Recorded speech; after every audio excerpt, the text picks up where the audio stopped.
રાષ્ટ્રીય કક્ષાએ રનિંગમાં શહેરનું નામ રોશન કરતી એક યુવતીએ તેના જુનિયર કોચ સામે છેડતી અને ધમકી આપવાની ગંભીર ફરિયાદ વેસુ પોલીસ મથકમાં નોંધાવી છે. VNSU સ્પોર્ટ્સ કેમ્પસમાં તાલીમ દરમિયાન જુનિયર કોચ અમિત શર્મા શારીરિક અડપલા કરી પ્રેમ સંબંધ રાખવા માટે દબાણ કરતો હતો. જ્યારે યુવતીએ પ્રેમ સંબંધની ના પાડી તો અપશબ્દો બોલી જાનથી મારી નાખવાની ધમકી આપી હતી. યુવતીની ફરિયાદના આધારે પોલીસે તાત્કાલિક કાર્યવાહી કરીને આરોપી જુનિયર કોચની ધરપકડ કરી અને કાયદેસરની કાર્યવાહી હાથ ધરી છે. શહેરની બીનામાં દક્ષિણ ગુજરાત યુનિવર્સિટીના સ્પોર્ટ્સ કેમ્પસમાં યુવતી રાબેતા મુજબ રનિંગની તાલીમ લેતી હતી. તે સિનિયર કોચના માર્ગદર્શન હેઠળ જુનિયર કોચ અમિત જગદંબા શર્મા પાસેથી તાલીમ લઈ રહી હતી.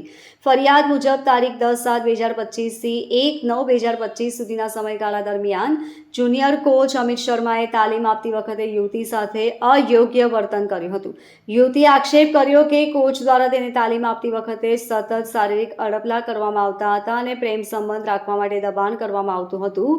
નેશનલ રનિંગ પ્લેયર યુવતીએ ફરિયાદમાં જણાવ્યું છે કે જુનિયર કોચ અમિત શર્માએ અલગ અલગ સમયે તેની સાથે શારીરિક અડપલા કરી છેડતી કરી હતી. આટલું જ નહીં, આરોપીએ તેને વારંવાર કહ્યું કે તું મને ખૂબ જ પસંદ છે, તું મારી સાથે પ્રેમ સંબંધ રાખ. જો કે યુવતીએ તેની સાથે પ્રેમ સંબંધ રાખવાની સ્પષ્ટ ના પાડી દીધી હતી, જેથી આરોપી કોચ ઉશ્કેરાઈ ગયો હતો. તેણે યુવતીને ગંદી ગાળો આપી હતી અને મારી નાખવાની ધમકી પણ આપી હતી. આ બનાવથી ભોગ બનનાર યુવતી ખૂબ જ ડરી ગઈ હતી. આખરે હિંમત દાખવીને યુવતીએ આ સમગ્ર મામલે વેસુ પોલીસનો સંપર્ક સાધ્યો હતો. યુવતીની ફરિયાદના આધારે વેસુ પોલીસે જુનિયર કોચ અમિત જગદંબા શર્મા વિરુદ્ધ છેડતીનો ગુનો દાખલ કર્યો હતો. ગત મોડી રાત્રે પોલીસે તાત્કાલિક કાર્યવાહી કરીને આરોપી જુનિયર કોચ અમિત શર્માની ધરપકડ કરી લીધી છે. તપાસમાં જાણવા મળ્યું છે કે આરોપી અમિત શર્મા જુનિયર કોચિંગ ઉપરાંત પાર્ટ ટાइम ઝોમેટો डिलीवरीનું પણ કામ કરે છે.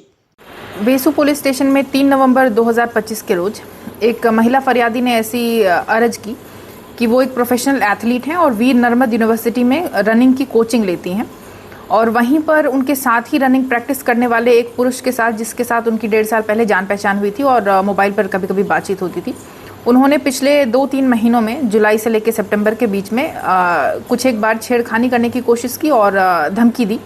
इस बात की जान होते ही वेसु पुलिस स्टेशन में फरियाद भारतीय न्याय संहिता के सेक्शन 75, 78 और 351 के मुजब ले ली गई और कुछ ही समय में आरोपी को अरेस्ट करके आगे की कार्यवाही चालू कर दी गई. किस तरह का आरोप लगाया गया? आरोप में ऐसा है कि 2 दिन, एक दिन जुलाई में और एक दिन सितंबर में ये पुरुष ने इनके साथ जबरदस्ती छेड़खानी करने की कोशिश की और जब इन्होंने ना बोला तो इनको धमकी दी और इस तहत ही गुना दाखिल किया गया. आरोपी क्या करते हैं? आरोपी जब जान पहचान हुई तो साथ में ही ये दोनों रनिंग प्रैक्टिस करते थे और अभी आरोपी एक जूनियर कोच तरीके कुछ लोगों को रनिंग की ट्रेनिंग भी देता है. Bureau report LK star news, सूरत.